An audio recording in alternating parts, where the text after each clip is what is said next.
Ça appartenait à un dragon. Enfin, c'est ce que les gens auraient cru il y a quelques siècles.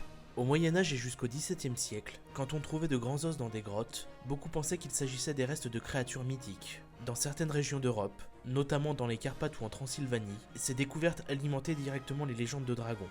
Il faut dire que ces os étaient immenses, étranges, et qu'on ne connaissait pas encore les animaux qui avaient vécu des dizaines de milliers d'années avant nous. Certains savants de l'époque publiaient même des textes très sérieux sur ces supposés crânes de dragons, et plusieurs grottes où ces os étaient découverts ont longtemps porté des noms comme caverne du dragon. Quand on regarde cette mâchoire, on peut comprendre pourquoi. Pour quelqu'un qui vivait au Moyen-Âge, sans connaissance en paléontologie, il était tout à fait logique d'imaginer une créature fantastique.